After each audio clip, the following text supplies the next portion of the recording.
Hey, it's your astrological bestie, Chani Nicholas, and this is the Astrology of the Week Ahead podcast.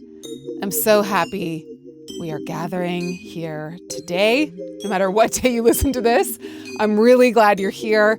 I think that this week's astrology is pointing to something very significant that is happening this week for us, at the very least, collectively. Maybe for you personally too. And I just want to say that we do not gather here to do anything that promotes fear about the time we're about to live into. We are gathered here to say, okay, what is the quality of time that this astrological moment is presenting us with? And how might I and we best meet this moment? And I just want to say that there's so much to this moment. This is one of those weeks where it does seem like a lot goes on.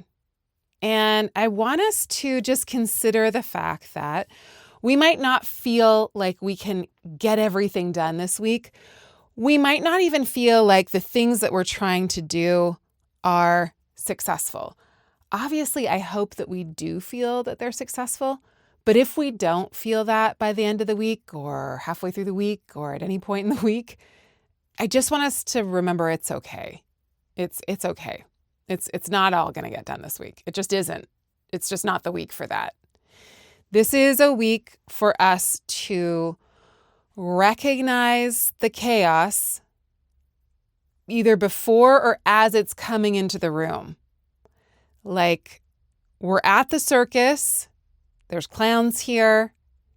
There's all kinds of circus ringleaders here. There's stuff here that is just supposed to be what it is, or it just is what it is, which is not necessarily the thing we want it to be if we're trying to get to something that feels ordered and structured and linear and like we can move from point A to point B. I just want us to take that expectation off the table. If it happens for you in your personal life, great. Then this astrology is not for you. Move along. Help the rest of us. If you feel like things are messy this week as we move into it especially, and also abrupt and a little chaotic, then yes, that's the feeling of the moment. What can we do with it? How do we want to meet that? If I know I'm going into, say, a daycare where everyone has just eaten sugar, like all the children have just gotten birthday cake for the first time in their life, they're going to be, reacting to that. That's how this week kind of feels. It feels like there is a whole bunch of things going on and getting set off that are just going to take the time they take to run through the system, so to speak. So I just don't want us to expect anything that might be like calming or ordered or predictable. If we're expecting that, this might be frustrating. And there is a signature of frustration here that I want us to pay attention to and that we will be working through. And being frustrated is okay. It's part of life. It can sometimes help us get to the most important solutions that we can possibly get to. So let's go through the astrology beat by beat, shall we? Come with me. Come on this journey with me. We're going to live it out in real time together. I'm in the past. I'm in June of 2024. So I can assume some things about August, which I'm going to do here, but I'm not living it out with you in real time. So this is not commentary on real life events that are happening now. It is my predictions, if you will, about the future. It's the shape of things. It's the quality of time, again, that I can foresee. On Wednesday, Mars and Jupiter meet up in Gemini. And this gives the quality of a lot of hot air, a lot of big things being said, a lot of statements that are either aggressive in nature because it's Mars in Gemini. The Gemini is the communication part of this. The Mars is the fury and the fuel and the activation. And also the bigness is Jupiter. Jupiter expands whatever it touches. So a Mars-Jupiter in and of itself, in its own thing, can be an expansion of courage, can be an expansion of energy, could be an expansion of action, taking action, can be very, very active. In Gemini, it's going to be really active again on a mental level or a verbal level. It's active in terms of the ideas that it stimulates. And so the conversations that go on this week are, yes, very important. These two they don't even do it, but they can only come together like once every 12 years in this sign, unless Mars retrogrades through it or whatever, but that's not happening. Anyways, Jupiter is only in a sign once every 12, 13 years. So Mars and Jupiter coming together in a sign is what makes it kind of unique. It makes it a unique moment. So Mars and Jupiter together in Gemini is something we haven't had for a long time, and we won't have it again for a long time. So it's a mark of something that's very specific to this moment. Now, Jupiter also has to do with law, and we could think of that as also pertaining to politics. So is anything really important happening soon or right now that is political in nature, or about law, or about something that might stoke division? Because we're talking about Gemini, there's this two-sidesness or a two-facedness. I'm not saying people that are Gemini suns are this. I'm just saying the quality of the sign can be that. Every sign has its helpful and not so helpful iterations, and we are embodiments of all of it, always, all the time. So no sign is better than another. Okay.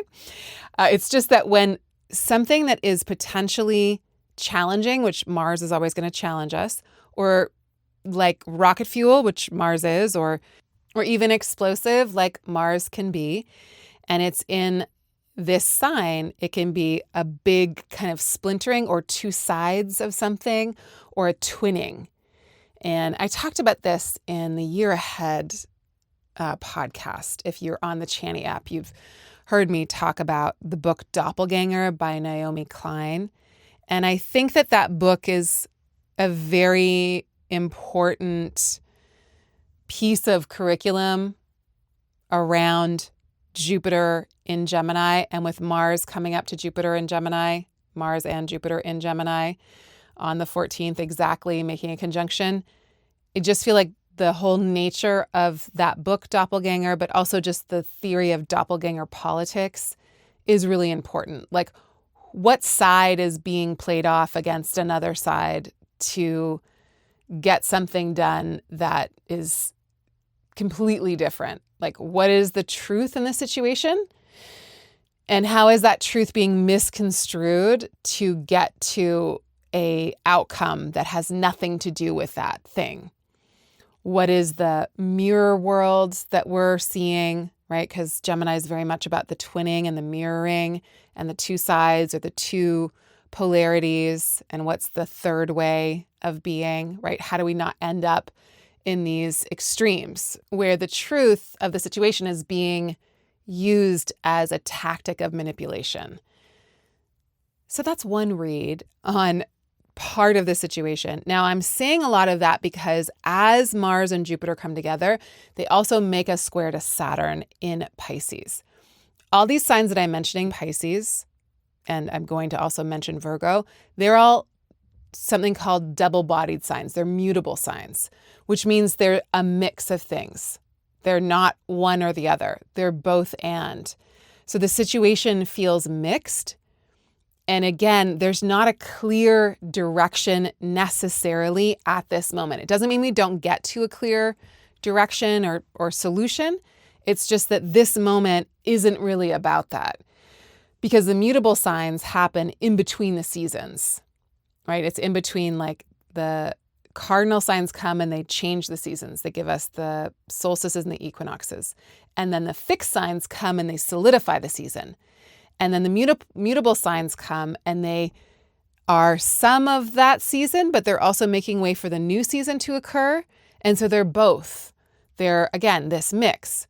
So what at this point in the year are we being asked to hold that is paradoxical, that is a mix a mixed bag, a mixed situation. It's not what we want, but it's what we've got. How are we going to work with it? Because there's consequences here. As Mars makes a square to Saturn, things go, it's like we screech to a halt. And we're going to have to find ways to move when an opening occurs. So I want us to be exceptionally strategic. This is Mars. Exceptionally strategic about how we're moving. When is it important to move on something, especially when it's an idea or an ideal? Because Jupiter's also squaring Saturn. So we're looking at the big possibility and the reality of putting that possibility into the world. We're talking maximum growth and confronting something that is absolutely limiting and restricting. And Mars wants to go, go, go, go, go and permeate all boundaries. Jupiter wants to expand beyond anything we've ever dreamed of before. And Saturn's sitting here in what we call the superior position going, no, not so fast. This is the reality. We have to deal with this. So we've got to have our ideals, our Jupiter, functioning. And then we've got to have our Mars, our courage, and our determination to move in the direction. We might not get there right now, but to move in the direction that we know we need to go in. I am determined. I am unwavering. This is the direction I'm going in. We've got to get those two on board, or get those parts of us on board to be like, okay, there's going to be obstacles. That's okay. It's not all going to get done this week. In the midst of all that, that's just Wednesday and Thursday. But these are like major hot spots in the year. If I see a Mars-Saturn square in a year, I'm going to be like, oh, this is not a time to rush. This is not a time to overwhelm my system, our systems. This is not a time to get everything done in the world. This is crunch time. I'm like, okay, there's a lot to do. We have a lot of pieces moving because it's all happening in mutable signs. How are we going to get the one thing done that we want to get done? I wouldn't try to get a million things done. What is the priority right now, just for this week, or just for this moment, or just for this month? What is the main priority? Work at that, chip away at that little by little. Do not give up. Do not be deterred. Keep going. Rest when you can. Mutable signs are really good at meditating while in motion. I think of a lot of mutable energy. It's like the kind of meditation that you can get from doing the dishes. It's like you're moving, but it's a peripatetic meditation because you don't have to really pay attention. And so another part of you can be open to ideas or downloads or a break in a way, because you're like, I'm just going to wash the floor. I'm just going to scrub. I'm just going to do this thing. And some other part of me can kind of unwind, or I can process something. I don't mean to only reference cleaning, but, like gardening, like being out on a walk, like doing something where you know how to do it. The body knows how to do it. It can do it. And it's restful because we can just fall into a rhythm. I want you to think about those practices this week when things get overwhelming, or if they get overwhelming. So in the midst of all that, again, I'm just on Wednesday and Thursday, Mercury moves back into Leo. It's retrograde. And this is where the Mercury retrograde looks, again, I'm not in real time with you, but this is where the Mercury retrograde looks like it gets wily, because as it does that, it makes a square with Uranus. On Sunday, the Sun and Mercury come together, which is called a cazimi, which is a bright light of clarity, which is wonderful, but it's disruptive clarity because it's square Uranus. It's really disruptive. It is not something that's necessarily easy to know, or it's not something that's easy to say, to communicate. We're talking about Mercury. It's not something that's necessarily easy because it's Uranus, but it's freeing, it's liberating, it's the truth, it's what we need to know, it's what needs to get communicated, but it's going to be disruptive. And then at the very, very end of the weekend, Venus, but this is something we're going to be feeling throughout the week as well, Venus is lining up in that other mutable sign that I mentioned, Virgo. Nothing's in Sag right now, thank goodness. Not because it's not fun, but just because it would be too much. Venus is in Virgo, and it's making a square to Jupiter, and then it's going to make an opposition to Saturn again, this is all happening at the very end of the weekend, Sunday, and then into Monday. And that's important because all of this stuff is happening in 3 out of 4 of the mutable signs. And that means that there is this emphasis on a mixed situation, on something that is impossible to get a hold of. It's not one thing. It's not one solution. It's many solutions in many different ways, all at the same time. Now, Venus is a planet of consensus, of peace, if that's possible, of equity, and of beauty and relationship. So when it makes a square to Jupiter, it's a overwhelming kind of need for that, or it is a big desire for consensus, or a big desire for equity, or a big desire for something peaceful and unifying to happen. But, and also at the same time, and right away, it goes on to oppose Saturn, which is much more divisive. It's a little bit of a downgrade on the joy and optimism side of things. So again, we're working with possibilities and realities. We're working with expansion and contraction. We're working with optimism and realism. We're working with these two conflicting planets, or planets that do different jobs. Jupiter opens everything up, Saturn closes it down. But it's like breathing. We need both. We need to inhale. Please inhale with me. And we need to exhale. Jupiter is the inhale and Saturn is the exhale. Both are needed. Both are essential. And these two planets coming together in a square is, again, something that does not happen every day. It does not happen every year. It is really important because it's shaping our values. It's shaping the opportunities. It's shaping our reality. So whatever happens this week and next week, because next week and for a while, for the rest of this year, Jupiter and Saturn are in this really close square. And they've been in a square for a while. So it's not just this one moment, but the weeks that they come into an exact alignment, we just want to flag and be like, okay, what is getting shaped here? What possibilities need to be brought into reality? What can we actually do with what we've got? It is not perfect. It is not a straightforward answer. It's a mixed bag. It's a mixed situation. What do we want to do with it? And y'all, I'm not even finished. I mean, I'm finished for this week, but on Monday, there's a full moon in Aquarius that is sitting in a square to Uranus. So the disruption just carries on. So there's this T-square lineup, this whole situation that's happening with Mars and Jupiter in Gemini, Saturn in Pisces, and Venus in Virgo, that again is mixed situations, hard stuff. It's like a traffic jam energetically, or literally it's opportunities that are there, but they're hard to get to.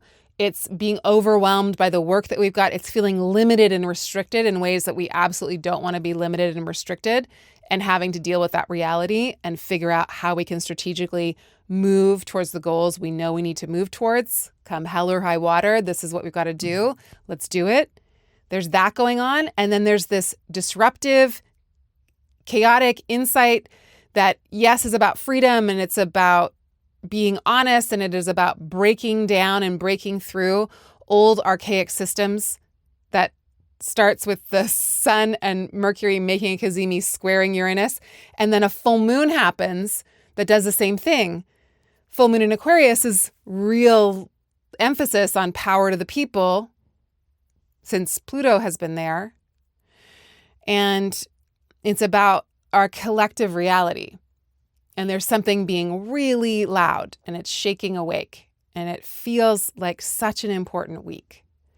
And it's not over this week, because again, it permeates all into next week. So what do we do with this? We have patience. We have strategy. We have determination. We know that life is never one answer. So rarely do we get exactly what we need, exactly what we want in the time that we need it. We figure out how to work with what we've got in the best way possible. We do not overwhelm our systems. We do not say yes to work we don't have to say yes to right now. We stay with our number one priority. And when things get rocky in the world or in your personal life, again, this might not land in your personal life. This might be more of a collective moment. You might have a fantastic weekend. You might have a fantastic week. I'm not saying that this will make it a bad week at all, because there's a lot of times where there's horrible astrology and I'm like, oh, well, I was good.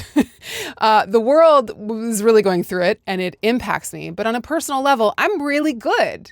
And I'm so grateful when that happens. And I want you to know that that is absolutely possible. And there's still things here that you're like, aha, I could tighten things up here, or I could be more strategic over here. How can we be focused and strategic with our energy this week?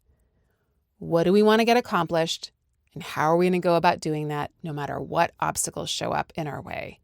And if things get rocky and turbulent, how do we implement shock absorption in our life, in our psyche, in our system, in our friendships, our relationships, in our work life? How do we just plan for a little bit of turbulence? And then if it doesn't land with us personally, great. Great, great, great. And just know that there's this big full moon happening next Monday. So come back and we'll talk more about it. Thank you all so much for leaving us reviews in the App Store. They mean the world to us. They move mountains for us. They make us so incredibly happy. I wanted to leave you with this one. It's called Brilliant. Chani and her crew are compassionate, skilled, brilliant navigators of the currents of change, influence, and evolution that inform our experience on so many levels. So kind, humble, and helpful. Amazing support for these tumultuous times. I'm sending you a lot of love, a lot of determination, a lot of deciding that we are going to go in this direction, and this direction might take our entire life. When we think about solving big world problems, I think we should think in terms of 100-year strategies beyond my lifetime. 50-year strategy. How can we think really long-term about winning the thing we want to win, especially when it's beyond our lifetime?